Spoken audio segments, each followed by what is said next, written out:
সব মানুষ ক্ষতির ভিতরে আছে। ক্ষতি থেকে বাঁচার জন্য আল্লাহ পাক মাত্র 4টা ফর্মুলা দিয়েছেন। জোরে কোন কয়টা? ইল্লাল্লাযীনা আমানু। আপনি যদি ঈমান আনেন, শুধু যদি বলেন আমি ঈমান এনেছি, আমি পাক্কা নামাজি, আমি পাক্কা রোজাদার, হক আদায় হয়ে যায় নাই। ঈমান আনলে বুঝার জন্য আপনাকে বলছি, ঈমান আনার পরে মাঝে মাঝে ঈমানটা চেক করে দেখবেন। আপনি যদি দেখেন ঈমানের উপরে আছেন, এমন ঈমানদারদেরকে দিয়ে যিনি বিজয় দিয়ে দিবেন তিনি কে?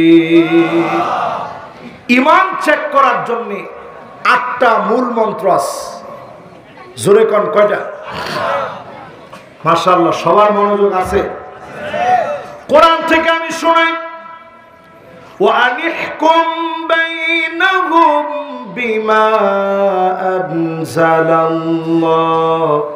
আল্লাহ পাক বলেন, নবী বিচার করা লাগবে কোরআন দিয়ে। এটা আল্লাহর পক্ষ থেকে অর্ডার। তার মানে এটা নফল সুন্নাত না, যিনি ফরজ বানায় দিয়েছেন তিনি কে? তো প্রথম আপনি চেক করে দেখেন তো দেখি 92% মুসলমানের দেশে কোরআন দিয়ে বিচার চলুক, আমি কি চাই? দেখেন, চাই বলার পরেও অনেকে চাই এটা মুখটা এরকম বড় করে বলতে পারে না, চাই।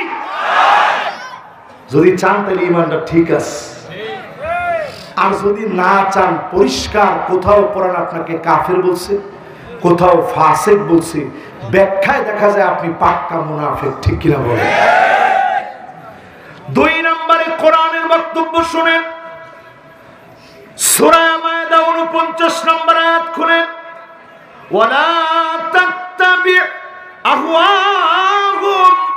মন গড়া কোনো বিচার করা চলবে না, মন গড়া বিচার থাকবে না। আজ তাকায় দেখেন, আমার সুপ্রিম কোর্ট, আমার হাইকোর্টে সব জায়গার ভিতরে মন গড়া বিচার চলতেছে। ঠিক কিনা বলে? এখন একটু পরিবর্তন হচ্ছে। কষ্ট হচ্ছে মনে আপনাদের খুব? আমি একটা কারণে বাজার বেশি রাত করে আমি মাহফিল করি না, আমি শেষের দিকে আসি। একটু আপনার মনোযোগ নিয়ে শুনলে আমার কাছে ভালো লাগবে, যেহেতু আমি অনেক দূর থেকে আসি। আমি জানি না যে আপনাদেরকে কতটুকু আমি বোঝানোর চেষ্টা করতেছি, কিন্তু কতদূর পারতেছি আমি জানি না। আপনারা বুঝতেছেন সবাই? এরপর আল্লাহ রাব্বুল আলামিন বলেন, ওয়াহযারুহুম আইয়াফতিনুকা আন বা'দি মা আনজালাল্লাহু ইলাইক। নবী, সতর্ক থাকা লাগবে, কোন কিছু নতুন করে যেন ঢুকায় দিতে না পারে। কয়েকদিন আগেও দেখেছি ট্রান্সজেন্ডারকে যারা প্রমোট করে শিক্ষা কার্যক্রমে তাদেরকে ঢুকানোর চেষ্টা চলেছে। ঠিক কিনা বলেন? সতর্ক থাকতে হবে, কোরআন বলছে। এরপরে কোরআন কি ফতোয়া দিচ্ছে একটু নিজে মিলাই নেন। ফাইন তাওয়াল্লাউ ফা'লাম আন্নামা ইউরিদুল্লাহু আইয়ুসিবাহুম বিবা'দি যুনুবিহিম। কোরআন আমাকে আপনাকে সতর্ক করে দিচ্ছে, নবী জেনে রাখেন, এত কিছুর পরেও ঘাড় যদি ঘোরায় নেয়, করোনার মতো আযাব আসবে, জম্বি ভাইরাসের মতো আযাব আসবে, সারা দুনিয়াকে যিনি তটস্থ করে ফেলবেন তিনি কে? এরপরে কোরআন কি বলছে শোনেন, ওয়া ইন্না কাসীরাম মিনান নাসি লাফাসিকুন।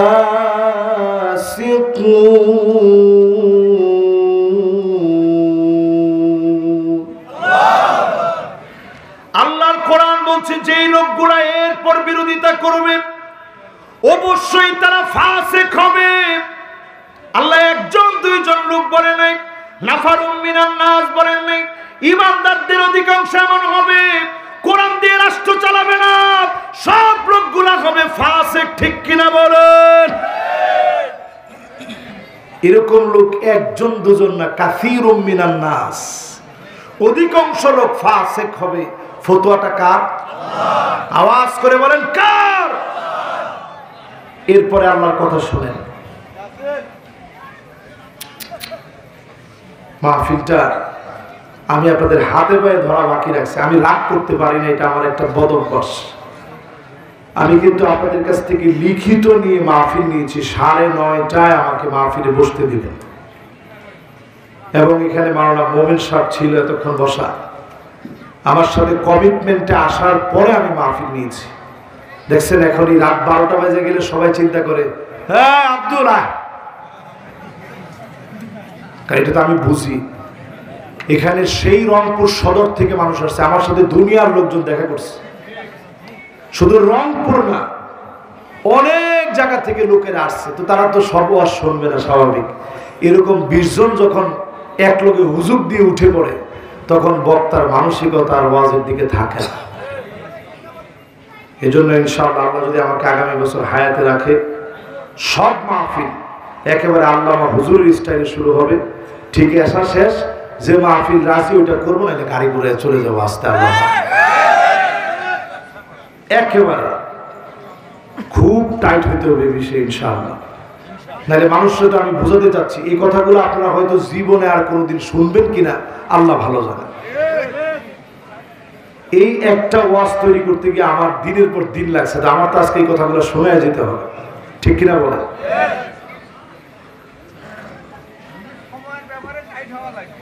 হ্যাঁ, সময়। আমি কোন সময় আসছি এখানে আপনারা জানেন? ঠিক এশার আযান যখন হয় আমি কিন্তু তখন এখানে আসছি। আয়সা এক ঘুমো দিয়ে ফেলছি, আর কি করবো বলেন? এরপরে আসলে আমরা পরের অংশে যাই। আল্লাহ রাব্বুল আলামিন পরের অংশে বলেন, আফা হুকমাল জাহিলিয়াতি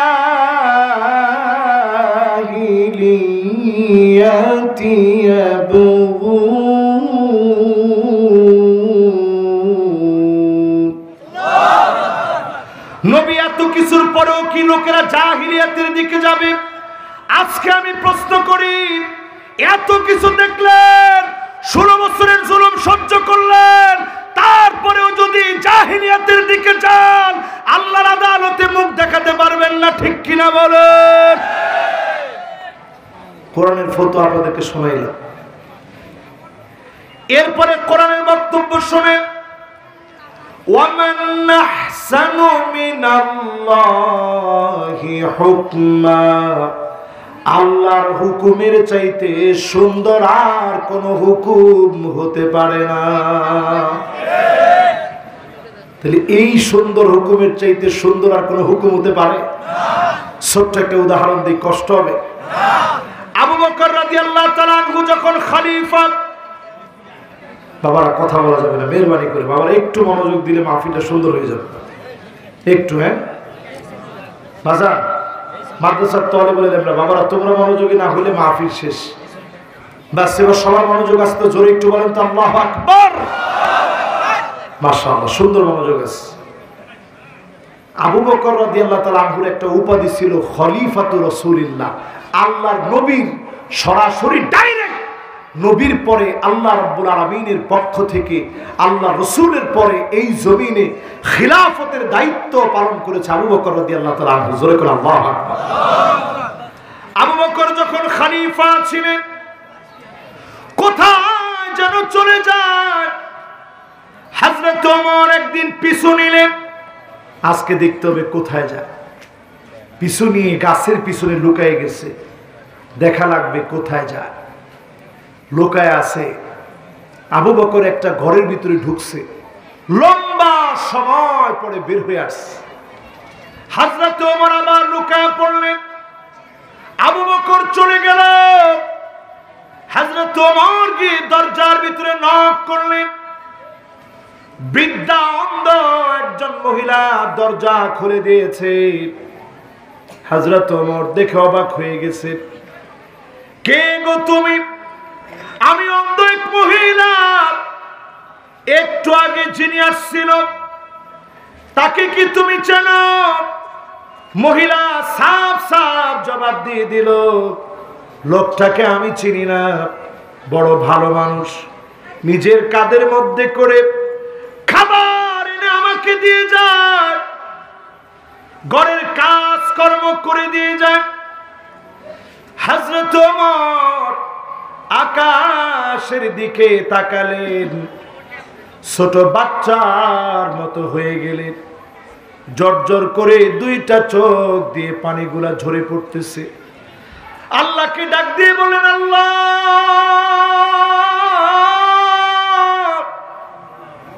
আবু বকর বড় কঠিন বানায় দিয়েছে।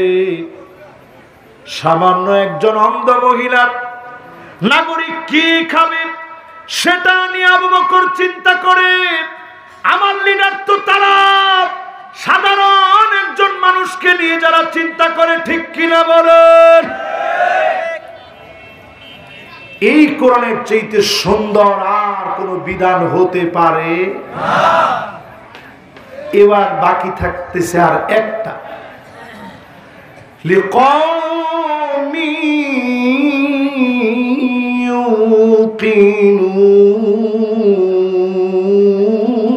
ইউকিনুন। শুধুমাত্র প্রবল বিশ্বাসীরা কোরআনের দিকে আসবে। এই কোরআনের কাছে যারাই আসবে সেই লোকগুলাকে টেনে যিনি সম্মানিত বানায় দিবেন তিনি কে? বেশি দিন দূরে যাওয়া লাগবে না, শুধু আফগানিস্তানের দিকে তাকায় দেখেন। যে মানুষগুলার মাথার মূল্য ছিল লক্ষ লক্ষ মার্কিন ডলার, ওই পাগড়িওয়ালা মানুষগুলার দাম এত বেড়ে গেছে। আল্লাহ পাক শুধু কোরআনের কারণে মুদ্রার দাম বাড়ায় দিছে। কোরআনের কারণে আল্লাহ পাক তাদের দেশে প্রকৃতিকে এমন ভাবে তাদের পক্ষে সুশোভিত করে দিয়েছে, জায়গায় জায়গায় শুধু খনিজ সম্পদ উঠতেছে। জোরে করে আল্লাহু আকবার। আজকে আমি বাংলাদেশের মানুষকে বলবো, শুধু কোরআনের দিকে আসেন, যিনি বিজয় দিবেনই দিবেন তিনি কে? এবার আসেন আমার ভাইয়েরা, আমলে সালেহ করা লাগবে। ক্ষতি থেকে বাঁচার জন্য ঈমানের পরে আমলে সালেহ লাগবে। কোন আমল আমলে সালেহ হবে? এই যে মক্তবে ছোট ছোট বাচ্চারা আজকে একটা হাদিস আমাদেরকে শোনাইছে, আখলিস দীনাকা, এরবে কি ইয়াকফিকাল, টান নাই, ইয়াকফিকাল আমালুল কালিল। তোমার ঈমান খাটো খাটি করো, অল্প আমল নাজাতের জন্য যথেষ্ট হবে। আমল অল্প করবেন, আল্লাহ নবী যেইভাবে আমল করেছে এইভাবে আমল করবেন, যিনি দামি বানায় দিবেন তিনি কে? দাড়ি রাখবেন কার মতো? আরে কথা বলে না, সবাই বলে। চুল কাটবেন কার মতো? টিকটকারের মতো? ডানে চুল নাই, বায়ে চুল নাই, সামনে পিছনে পুরা ক্লিন শেভ। টুপি পরে থাকলে তো মনে করবে মাত্র মনে হয় উমরা করে আসছে, ঠিক কিনা বলেন? কিন্তু সামনের দিক দিয়ে এত বড় বড় চুল, এটা ইহুদিদের স্টাইল। এই স্টাইল মুসলমানের স্টাইল না। রাসূল হাদিসের মধ্যে বলছে, লাআনাল্লাহুল কাযা, যারা কাযা স্টাইলে চুল কাটবে, এটা ইহুদিদের স্টাইল, মুসলমানের স্টাইল হতে পারে না। মা বোনদের জন্য বলি, বুড়ো প্লাগ বাদ দিয়ে দেন। স্টার জলসা, জি বাংলা, স্টার প্লাস দেখতে দেখতে অধিকাংশ নারী দেখবেন ইসলাম ক্ষমতায় আসুক, কোরআন পার্লামেন্টে যাক, পুরুষরা চাইলেও নারীরা চায় না, ঠিক কিনা বলে? মহিলারা বলবে, হুজুরের ওয়াজ আরেকটু আগে শেষ হওয়া দরকার ছিল। এবার আমি আপনাদেরকে একটু ধরাই দিই, কেন মহিলারা চায় না। ঘরে ঘরে দেখবেন আন্না না এমন মহিলা দিয়ে ভরে যাবে, যেই মহিলা বলবে সব আমার নামে দিয়ে দাও, তোমার মা বাপকে 1 টাকা তুমি দিতে পারবে না। কি ঠিক? এরকম মহিলা এখন আছে? আবার বলে আছে। এরপরে দেখবেন মান্নানা কথায় কথায় খোটা দিবে, আমি দেখে তোমার ভাত খেয়ে গেলাম, অন্য মহিলা বলে পোলাও খেত। আবার এরকম মহিলা এখন আছে। এরপরে দেখবেন হান্নানা, এটা কেমন মহিলা? সারাদিন পরে আসছেন, আয়সা গেছেন, এক গ্লাস পানি দিও তো। এমন বিস্কি মারছে, পিপাসার কথা আপনি ভুলে গেছেন। এরকম মহিলা আছে যারা বিবাহিত, এরা কিন্তু আছে টাছে কিছু বলে নাই। অবিবাহিত যারা, এরা আছে বলতেছে, কারণ হুজুর আব্বার লগে কি করে তা তো দেখি আমি। এরপরে দেখবেন কান্না না, একটু আপনি শ্বশুর একটা জামা দিছে, ওইটা পরছেন, 10 বার বলবে জামাটা আমার আব্বা। এরকম মহিলা আছে। মেহমানও চিন্তিত হয়ে গেছে যে হুজুর এগুলো জানলো কেন। এরপরে দেখবেন হাত ডাকা, এমন সব মহিলা বের হবে, কষ্ট করে একটা শাড়ি কিনে আনছেন। স্ত্রীর জিনিস কিনতে যে মানুষ কতবার ভাবে আমি হুজুর সহ, পছন্দ হয় কি হয় না। সারাদিন কষ্ট করে আপনি গিয়ে যখন নিয়ে আসছেন, আয়না বলছেন তোমার জন্য একটা সারপ্রাইজ আছে, আর মনে মনে ইস্তেগফার করতেছেন, আস্তাগফিরুল্লাহ আযীম, আস্তাগফিরুল্লাহ আযীম। আল্লাহ কি না কি হয়, মনে হয় ছোট একটা কিয়ামত এখনই ঘটতে যাচ্ছে। স্ত্রীকে দাও দেখি কি আনছো। আপনি দেখাইছেন আসামির মতো, দেখো কি সুন্দর জামা, দেখি কইতেছে আস্তাগফিরুল্লাহ নাউযুবিল্লাহ, কি আনলো এটা? এটা কোনো জামা হলো? এই কালার তো মরে যাবে, জীবনে কোনোদিন এই কালার আমি পরি নাই। এরকম মহিলা আছে না নাই? যেই মহিলা স্বামীকে কথা বলতে পারেন, একটাবার চিন্তা করেন স্বামীর মন ভেঙে খান খান হয়ে গেছে, ওই রাতেই যদি আপনার মৌত হয়, স্বামী আপনার উপরে রাগান্বিত থাকবে। আর আপনি যদি দেখা মাত্র বলতেন আরে কি সুন্দর, তোমার পছন্দ এত সুন্দর, অনেক কষ্ট করে তুমি আনছো। আমি আমার স্ত্রীর এটা বলে রাখছি, পছন্দ হোক না হোক, সারাদিন মাহফিল করে আসার পরে কোনদিন যাতে এটা না শুনি যে পছন্দ হয় নাই। যেমনে হোক মনের ভিতরে পাথর দিয়ে হলেও দেখা মাত্র বলবেন আলহামদুলিল্লাহ, এত সুন্দর হয়েছে, পরে লাগলে কাউরে হাদিয়া দিয়ে দিন। ঠিক কিনা বলে? এরপরে দেখবেন এমন সব মহিলা বের হবে, বাররাকাত, কথায় কথায় তর্ক করবে। এমন মহিলা সারা বাংলাদেশে থাকলেও পীরগঞ্জে নাই। এত জোরে একজনে কইছে হুজুর পীরগঞ্জে বেশি, তার নাগরিকত্ব ক্যান্সেল করা হবে শীঘ্রই। এরপর ও দেখছেন দুস্তামাই দিছে হুজুর পুত্র বধূ, আমার বলা। এরপরে দেখবেন সাদ্দাকার, এমন সব মহিলা বের হবে, শুধু গালি দিবে না, লাঠি নিয়ে পিটাইতেও দেরি করবে না।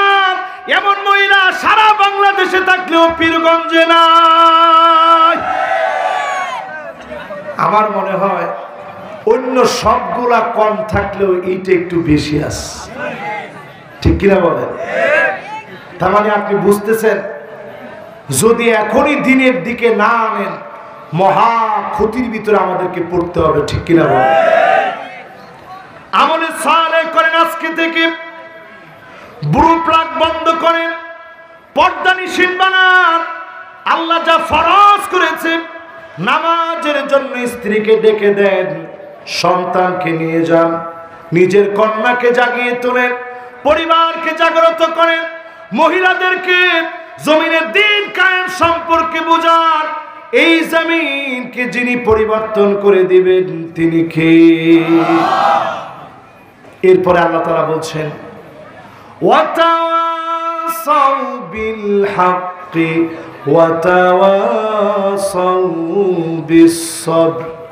হক কথার দাওয়াত দেওয়া লাগবে, হকের প্রচার করা লাগবে। যেখানে হকের দাওয়াত দিবেন, জুলুম নির্যাতন আসবে, এজন্য সবরেরও দাওয়াত দেওয়া লাগবে। ঠিক কিনা বলেন? এবার আমি আমার মাহফিল থেকে মূল কথা আপনাদেরকে বুঝিয়ে দিতে চাই। এখন যতজন বসছেন, মূল কথার মেসেজটুকু নিয়ে যান। হক যেখানে আসবে, বাতিল সেখানে আমাদেরকে জুলুম করবে, সবর করা লাগবে। ঠিক কিনা বলে? আমাদের দেশ 5 তারিখের পরে যে একটা পরিবেশ আসছে, কতদিন টিকবে আমরা কেউ জানি না। তবে আশঙ্কা ভয়াবহ থেকে ভয়াবহতর।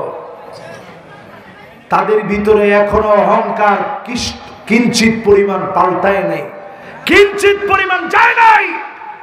সেদিন দেখলাম একটা কল রেকর্ড ফাঁস হয়েছে, সেটার মধ্যে বলতেছে 278 জনের মার্ডার মামলা আমার উপরে হয়েছে, তাইলে 278 জনের তালিকা করো, একটা একটা করে মারব। আপনি চিন্তা করতে পারেন মুসলমান আর কতদিন ধোকার মধ্যে পড়ে থাকবে? যেই ভাইগুলো আমাদের বিরুদ্ধাচরণ করে, আজ থেকে বলবো এই হাতগুলো ইসলামের পক্ষে কাজে লাগা। অচিরেই যিনি আমাদেরকে বিজয় দিয়ে বাংলাদেশটাকে সুশোভিত ডিজিটাল বানায় দিবেন তিনি কে? ছোট্ট একটা উদাহরণ দিই, আপনাদেরকে বোঝাতে চাই দুনিয়ার জীবন আখিরাতের জীবন সফলতা আসলে কোথায়। আল্লাহর আদালতে মনোযোগ আছে সবার? এই ছোট্ট কথাটা বলে শেষ করবে। এখন একটা লোক আর উঠেন না, মেহরবানি করে।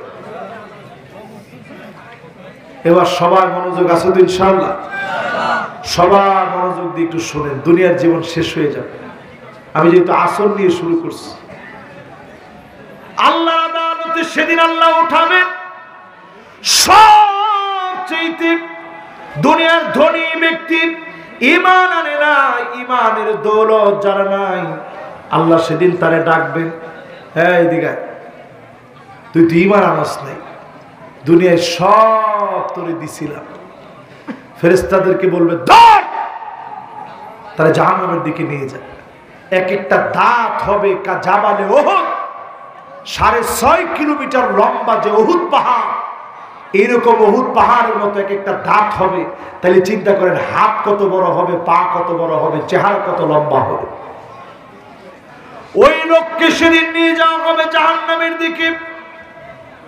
আল্লাহ পাক সেদিন বলবে, আমার যে গোলাম দুনিয়ার জীবনে কষ্ট করেছিলাম, মার খেয়েছিলাম, আজকে তুমি একটু আমারে বলো, দিন প্রতিষ্ঠা করতে গিয়ে দুটা হাত প্রসারিত করে দিয়েছিলে, বুকটাকে গুলি করে জাজরা করে দেওয়া হয়েছিল, চক্ষুটা উপড়ে ফেলা হয়েছিল, তোমার মা কত ছেলে ছেলে বলে ডেকেছে, বাপ কত খুঁজেছে, তোমার সন্তান গুলা আব্বা আব্বা বলে কত ডেকেছে, কত কষ্ট তোমার হয়েছে।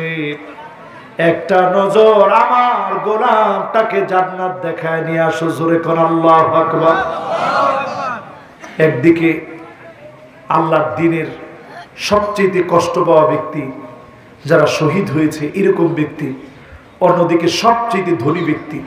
দুজন যখন যাবে, একজনের গন্তব্য জাহান্নামে, আরেকজনের গন্তব্য জান্নাতে, শুধু দেখার জন্য, দুজনই দেখার জন্য গেছে। এবার আল্লাহ ডেকে নিয়ে আসবে। আল্লাহ পাক সেদিন বলবে, ও দুনিয়ার সুখী ব্যক্তি, একটা সুখের গল্প আমারে বলো তো দেখি। লোকটা সেদিন হাওমা করে কাঁদবে, আল্লাহর কাছে কেঁদে কেঁদে বলবে, মা সাবানি কত্তু নাঈম, ও আমার আল্লাহ, জীবনে কোনদিন কোন সুখ আমি দেখি নাই, শান্তি আমি পাই নাই। এবার আল্লাহ বলবে, আমার সবচেয়ে মাজলুম যে তুমি তোমার একটা কষ্টের দিনের গল্প শোনো, কোন দিন সবচেয়ে কষ্ট লেগেছে?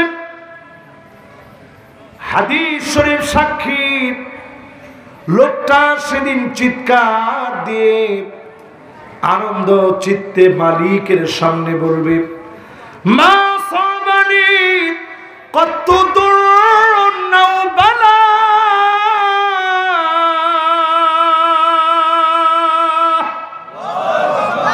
আল্লাহ কোন বালা মুসিবত আমি দেখি নাই।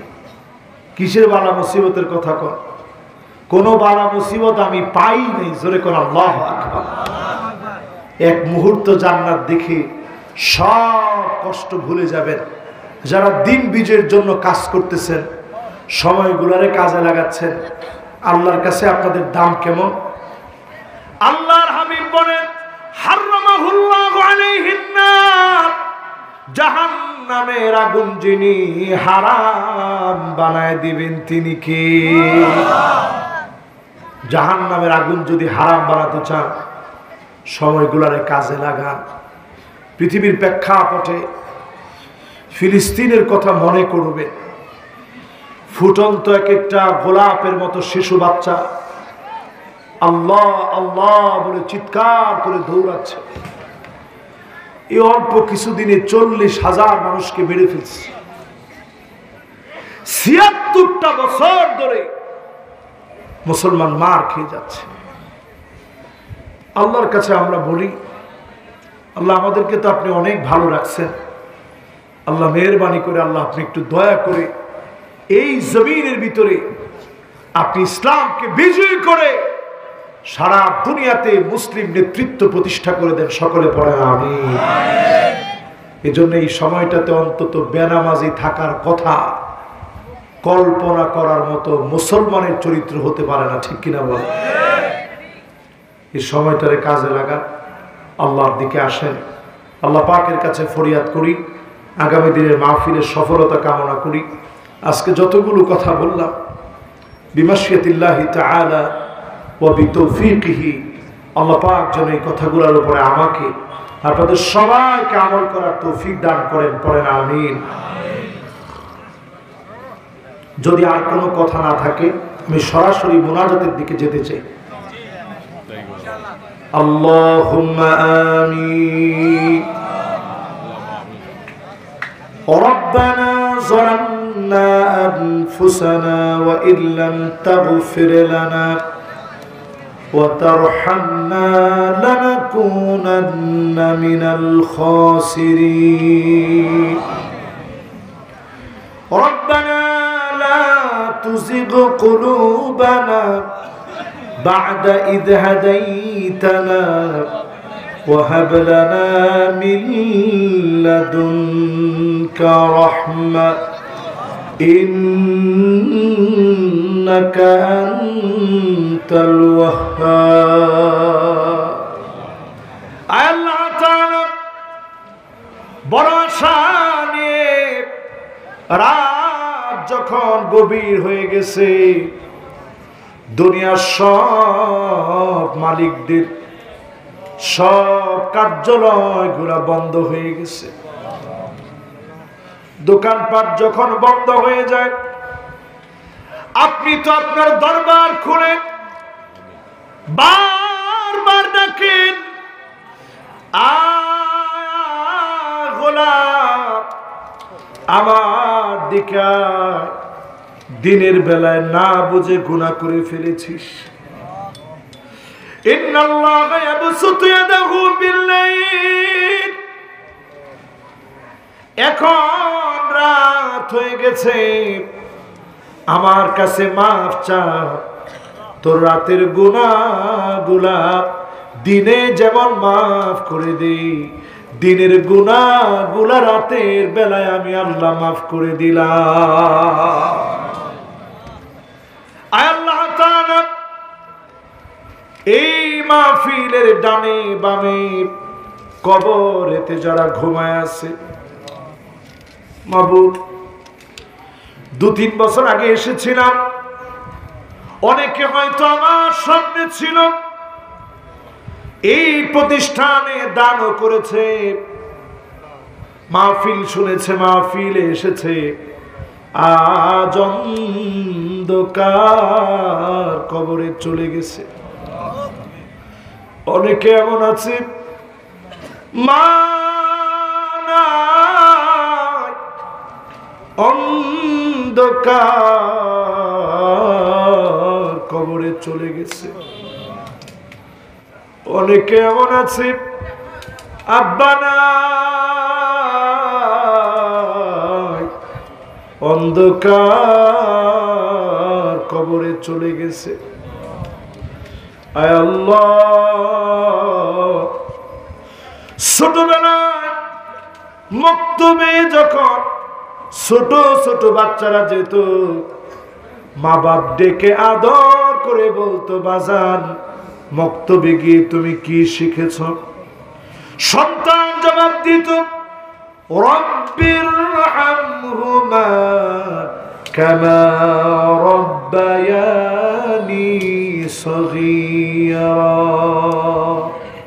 আল্লাহ তাআলা সেই ছোট ছোট বাচ্চারা আজ বড় হয়েছে, মা বাপ হারিয়ে দুইটা হাত তুলে দিয়েছে, মেহেরবানি করে মাফ করে দেন আল্লাহ তাআলা।